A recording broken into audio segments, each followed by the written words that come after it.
What could have possibly caused this flash flood in the middle of central Texas in the hills on July 4th, 2025? Was it global warming? Was it President Trump's fault? Was it the National Weather Service's fault? What steps could have been missed? And how could we better improve our system so that this doesn't happen again? Now, there's one other thing here that contributed to the disaster here, and that is that Camp Mystic here was located at the worst possible place you could possibly be to avoid a flash flood. Okay, so what it is about this central Texas hill country here that they've renamed part of this area as Flash Flood Alley. All right, so let's plug in the address here for the Camp Mystic, and let's back out a little ways, because what we want to look at here is see how you got this topology, these relief maps, so to speak. If you look at the entire area, remember the camp is over here, all of these hill areas, you see all of these dotted blue lines everywhere. This is because whenever it rains on these types of hills and there's not much soil, the soil is thin and it's basically rock underneath, so it can't absorb the water. So all of the water runs down every single one of these hills into all of the different headwaters that eventually feed the South Fork of the Guadalupe River here, and they also feed the North Fork of the Guadalupe River and the Bear Creek and all the other creeks and everything. It's just a ton of water that comes down at once, and all of that water drains into these places right here, and this is why you end up with flash floods. So I come here to the FEMA flood map and I just enter in the address for the Camp Mystic right here, and it will produce here for you this image, and you're looking at this and you go, all right, what the heck is this? So let me show you what's going on in here. So you see this hatched area here with the orange and blue lines. So this right here is called the regulatory floodway. You can see, if let me just zoom in and show you in the middle. See, this is where the river is flowing right through the middle of it. See, here it is right here. And so according to this regulatory floodway, you can't put any buildings anywhere in this zone. And unfortunately, this camp was built before these maps were made, so they're probably grandfathered in at this point. But you can see, and it'll be more evident later when I show you the map of the actual property. But see, look, here's Texas Road 39. It comes right here, curves here, and it goes right over the river. And then the entrance into the camp is right here on this road, and it comes down here.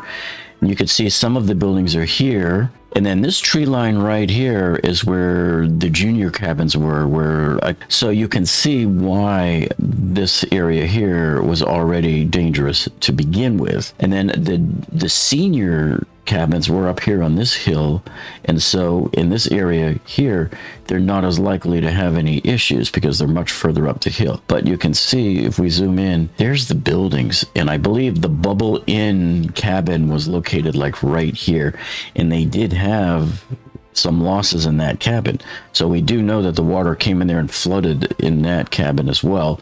And then over here was the dining hall, and that building got ruined. That's that famous picture that everybody sees.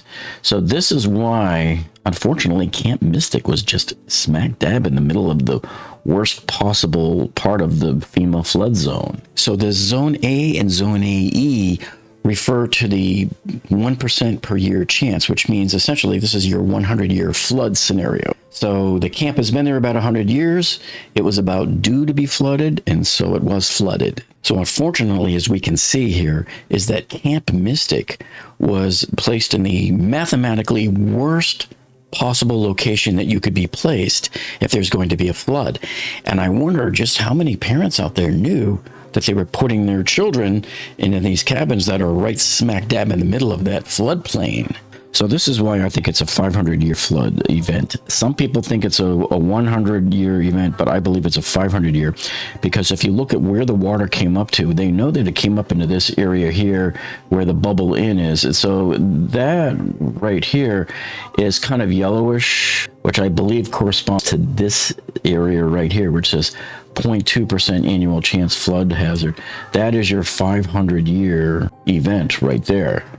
So here's the layout of the property real quick, and I just wanted to show you that these are all of the junior cabins are right along this tree line here. And I'm going to make it transparent for you so you can see. I drew underneath where the cabins are, and I tried to keep it as close faithfully as I could to the Google Maps addresses there. So I don't know if there's any other cabins along here or not, but as far as I can tell, these are the only ones that I can glean from Google Maps, right? Now, the reason I have the arrow pointing here to this bubble in cabin right here, this is the one where we lost 10 to 14 campers out of this particular one. And so we know when the water crested all the way up to here, the water had to have encroached inside the building tall enough that they lost all of those campers in there. Okay, now take a look at this photo here that shows some of the devastation. Now, I don't know if this is one of the junior cabins or if this is the bubble in cabin. I'm assuming, based on the fact that you have this thick forest right behind it, that it's probably one of the junior cabins. But here's what I wanted to show you. Of course, you can see all of the dirt and debris and everything else that was brought in. But look how high the water level was inside this cabin. It came up above the top bunks. So you could see the watermark on the windows. So it was pretty high up. I mean, here's your ceiling right up here. So this looks like probably about 6 feet high. So these cabins were 6 feet deep in water. Now, somebody could have survived in here, but who knows? It may have even temporarily gone higher. We don't know, but it probably maxed out at this height right here. And then up here, of course, are the senior cabins, supposedly up a hill a little ways, a little bit more elevated and farther away from the water. And just one suggestion that I might have here too, if they decide to rebuild, is I wouldn't recommend reusing these cabins. I would think about having them rebuilt up here if this is a higher elevation, somewhere up here at this point. And then if they still want to maintain some buildings down here just for like little hangouts and stuff, that's fine. But for actual sleeping and good egress, they need some safe ways for people to very rapidly get from down here to up here. So that's why I think they should look at putting some of the cabins up here like this, further away from the water and closer to safety. They should have real good rapid egress paths, and everybody should know where they have to run and go to if there is a... Okay, so this video right here will give us a great example of what might have happened at the camp, because this is probably about the width of the Guadalupe River over by the camp. This was recorded on July 7th at about 5:10 p.m. So we're going to start it and take a look at this from all the way up until 5:17 p.m. Boom, look at that. In just that 7-minute time period, look how wide this river spread to. Now I'm going to take it up to about like 5:30 or so.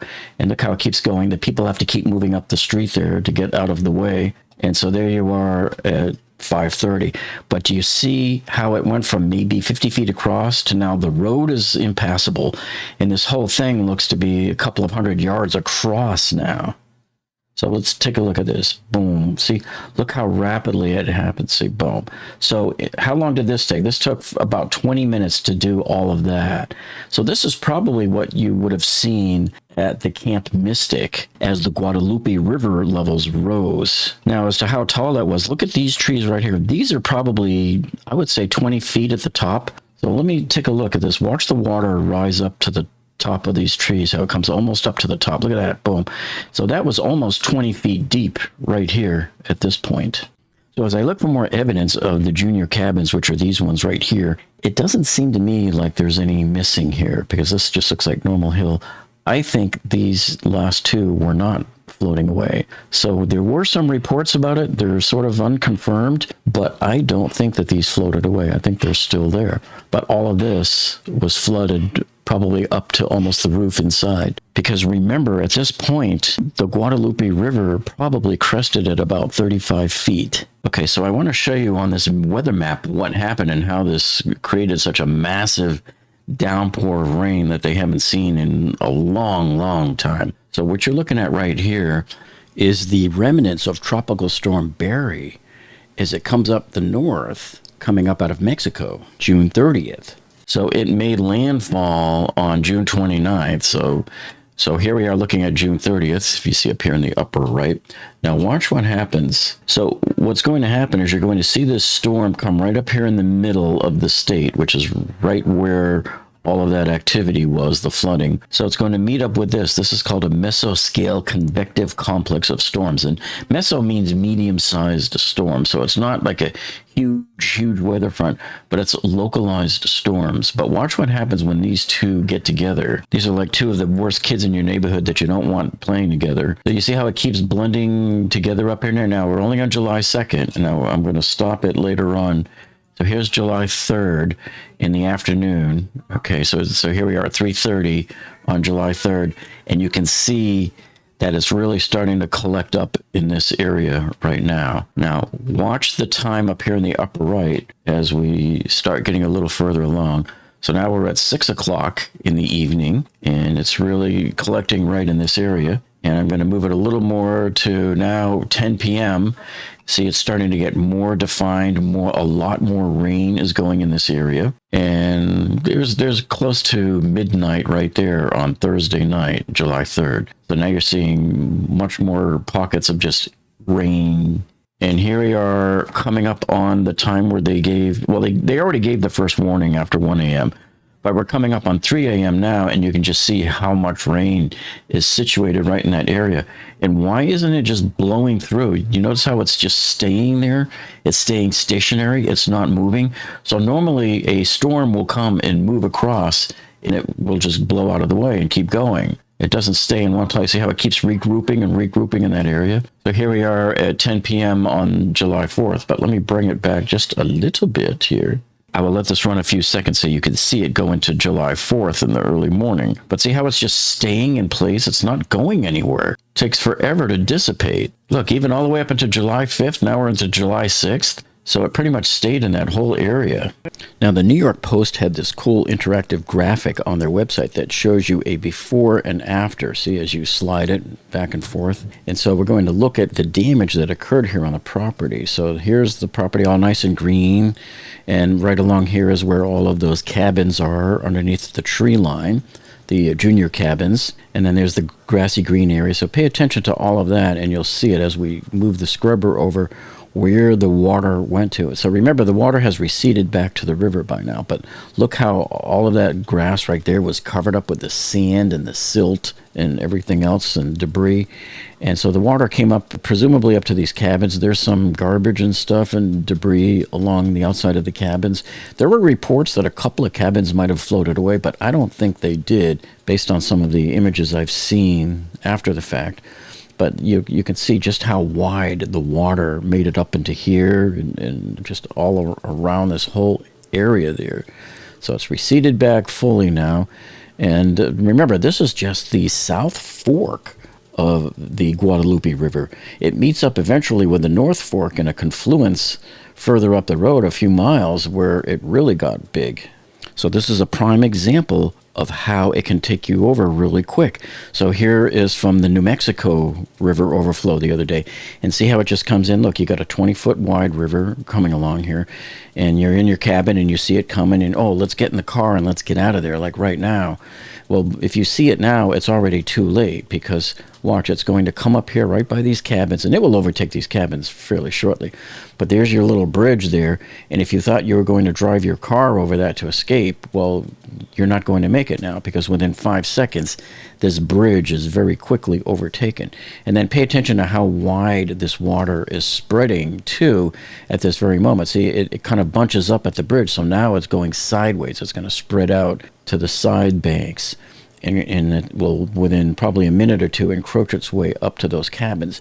And this is just how quickly it happens. And remember, this probably wasn't as much rain as what they saw up in by like Camp Mystic, and so it was probably a lot worse. But look, the cabins are almost overtaken right now by this water. So if these people weren't alert and didn't get out of there in time, they are now stuck there unless they can run to some higher ground behind them. But look how fast this develops. You see that? Now you're looking at probably almost 100 feet wide in not even a minute that we've been watching this together here in Ingram. That's why you start to see most of the worst damage from Ingram down to Kerrville, because what happens here is all of this water is now accumulating, plus all of these other headwaters and hill waters that are draining down are coming in and they're adding to the thickness of it. And you can see it's getting wider and wider apart from where it would normally be skinny in the middle. And see how it's just getting wider and wider and thicker as you go downstream to the east. See, all the way down here into Comfort. All right. So coming back to Camp Mystic, why did this camp flood so bad and sustain so much damage? Part of the hills actually flooded also, but luckily their camp didn't start until July 6th, so there was no campers there yet. But the owner of the camp did die, and she called downstream to warn others, and they say she saved several lives by doing that. So how is it that enough rainwater accumulated here at Camp Mystic to allow for it to just build up and flood it? Well, remember what's happening here. All of these waters, they're raining down the hillside. They're running down these hills. And remember, I showed you before, it's just many, many more pathways for water than it's even shown here. And then when it comes here, it's going to slow down here a little bit as it goes around these curves, and it's going to want to spread out a bit. And that's what you're seeing right here as it goes around this bend. It sort of builds up and spreads out. And the cabins, and remember, the cabins were right along here. Okay, so you're probably wondering, okay, we've had floods before, smaller floods. What was wrong about this storm that made it flood to the extent that it did? And why did we have so much rain? And why didn't they predict it accurately? Or did they predict it accurately? So we're going to take a look at this. But I can tell you here in Florida, where I live in Fort Lauderdale, when we have hurricane warnings and those hurricanes are coming right at us, they update us every 2 hours because everything changes. The wind speed changes, the direction, and sometimes the hurricanes do this and they veer off and we don't even get them at all. But let's look at what happened with the rain. So this here is the forecasted rain, this dotted line. And what they were saying is they would probably get about, 5-6 inches or so. That's what they were predicting earlier when everything was going to start. And so as you can see, the rain started at about 5 p.m. on July 3rd, right here, and everything's okay up until 8 p.m. 8 p.m. they start to get a little bit more rain, and they're okay. So right now, they're both around the same height here, 5 inches. But look what happens. So right around midnight, you're starting to get more rain. So now you're going above the predicted amount. And before you know it, from midnight here until like 6 a.m. in the morning, they had shot up to about 20 inches of rain. And just to put this in perspective for you, Hunt, Texas averages only 30 to 35 inches of rain in a year. So they got almost a year's worth of rain in just a few hours. A lot of rain. And that's because, like we said before, that was the Tropical Storm Barry merging with these others, and they become like the perfect storm. So if you ever saw that movie, The Perfect Storm, with George Clooney, and you see the climatologist on there seeing on the radar what's happening with these storms colliding, that is what happened. Remember, the storm was hovering in place. It wouldn't move. It just stayed there. So all of that rain that should have been dissipated through several counties ended up being dumped into one place. And so here, when you look at the Guadalupe River height versus the cabin elevation at Camp Mystic, what we have here, here's 5 o'clock, the rain's starting, here's 8 o'clock, here's midnight, and all of a sudden, now you're starting to see the river crest. So at 10 feet, it's considered, probably a minor flood. But then as you start getting up here, it starts hitting, by 3 a.m., it's already at an alarming rate, rising up to almost 15 feet. And so by the time you get up here to 21 feet, that's considered major flood stage at this point. So that's right here at this red dotted line. This is your major flood stage. So then what happens is by the time the river crests up to about 23 feet or so, now you're looking at it getting up to the cabin foundations with a 100-foot setback from the river. And then up to here now you're up to 25 feet away. And now you're going to be hitting any of the main cabins that are probably under 100 feet away. But then look what happens right here. So here's from 3 a.m. to 4 a.m. Look how rapidly it shoots up 23 feet up here to almost 30 feet. Okay, so that now, by the time you get up to 35 feet, probably around 4 or 5 a.m., that's at the peak. That is when it engulfed all of that land that I showed you on Camp Mystic. And so then here from about, 5 a.m., until 5 p.m. on July 5th. So it took 12 hours for it to recede just back to the critical major flood stage at 21 feet. And who knows how long beyond that before it receded all the way back. Now, you guys know me by now. I hate it when people take a disaster like this, an engineering disaster or a weather event, and they politicize it for their own gain to make themselves look better than everybody else. And so let me just point out, every time there's an incident like this, that the very first person to speak online is always going to be the most uninformed, and they're going to say the dumbest things. One of the things that's predictable is that you see some people engaging in, I think, partisan games and trying to blame their political opponents for a natural disaster. So, for example, you can see right here that there was a Texas pediatrician who is no longer employed because she had made a post wishing that MAGA supporters in Kerr County get what they voted for amid flooding. So she ended up losing her job for posting that inflammatory comment. And so now the Democrats are, of course, going to try to blame Trump because that's their job. And they're blaming him for the Texas death toll. And they're saying that the DOGE cuts to the National Weather Service may have contributed to it, which just sounds completely, and they didn't base it with any kind of evidence or research or anything. So did the National Weather Service do their job in this case? All right, so let's see here if the National Weather Service did do their job. So this is all of the alerts that they sent out. And they basically started here at July 3rd at about 1:18 p.m. is when you see the flood watch. And then here at 6:10 p.m. is the mesoscale precipitation discussion. That's what this MPD is. They were talking about the heavy rain. And so then by 11:41 p.m. is when you get the first sign that something's wrong. So flash flood warning they sent out. See, for Kerr, it went out shortly thereafter. So then at 1:14 a.m., there was a flash flood warning with life-threatening attached to it. So now they're picking up the urgency. Then at 3:35, they extended that warning until 7 a.m.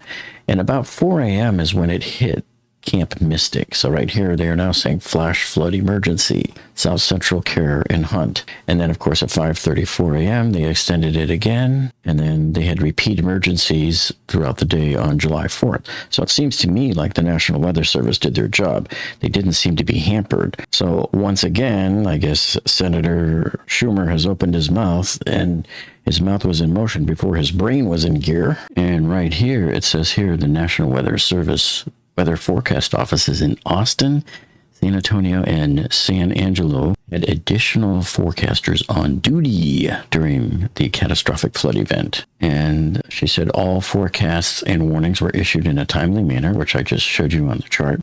And then a meteorologist, Jason Runyon, who covers the San Antonio area, said that the office would typically have 2 forecasters on duty during clear weather, but they had up to 5 on staff. So I guess this puts to bed any conspiracy theories about the National Weather Service. There were some reports that said some people did not receive any text messages on their phone. Some didn't get any until hours afterwards, but that would be the county's fault.